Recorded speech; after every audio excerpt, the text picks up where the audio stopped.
రాజమండ్రి నుంచి పార్వతీపురం వెళ్లే క్రమంలో ఆర్టీసీ బస్సు ప్రమాద దృశ్యాలు చూస్తే ఒక రకంగా ఆందోళన కలిగిస్తుంది.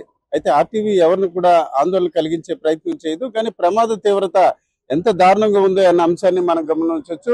ఏపీ 35Z0173 ఈ ఆర్టీసీ బస్సు రాజమండ్రిలో బయలుదేరింది. తెల్లవారుజామున విశాఖ నగరానికి 4:10 అంటే గాజువాక ప్రాంతానికి చేరుకుంది. ఇక్కడ నుంచి దాదాపుగా 3 గంటల వ్యవధిలో అది పార్వతీపురం చేరుకునే అవకాశం ఉంటుంది. సహజంగా చూసుకుంటే ఆర్టీసీ బస్సు ప్రయాణం విశాఖ నుంచి పార్వతీపురం అంటే సాలూరు ప్రాంతానికి 3 గంటల వ్యవధి పడుతుంది. అంటే తెల్లవారుజామున 4:30 గంటల సమయంలో ఈ ప్రమాదం జరిగింది. ప్రమాదానికి ఇంకా ఒక అరగంట జర్నీ చేసినట్లయితే విశాఖ నగరానికి చేరుకుంటారు. అయితే ప్రమాద సమయంలో దాదాపుగా 36 మంది ప్రయాణికులు ఉన్నారు. వారిలో 3 మృత్యువాత పడ్డారు. అంటే అసిస్టెంట్ డ్రైవర్ తో పాటు మరో 2 మహిళలు. వీరందరూ చూడవచ్చు మనం ప్రమాద తీవ్రత ఎంత దారుణంగా ఉందో.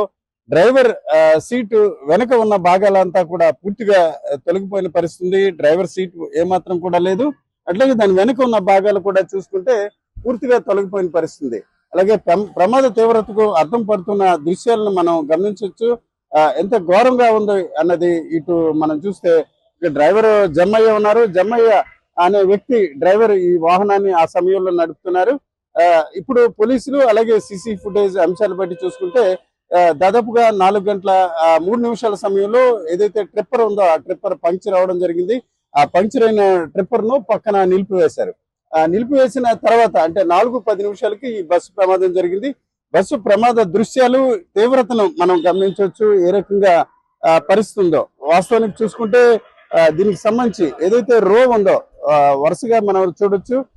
డ్రైవర్ వెనక 1, 2, 3, 4 రోలు కూడా పూర్తిగా తొలగిపోయాయి. ఇకపోతే ఇతర అంశాలు కూడా చాలా ఘోరంగా ఉన్న పరిస్థితి ఉంది. అంటే తెల్లవారుజామున కాస్త కూస్త నిద్రలో ఉంటారు ప్రజలు. ఆ నిద్రలో ఉన్న సమయంలో ప్రమాదం జరిగింది. దీనికి సంబంధించి దృశ్యాలు మనం చూసుకుంటే చాలా బాధాకరంగా ఉంటాయి.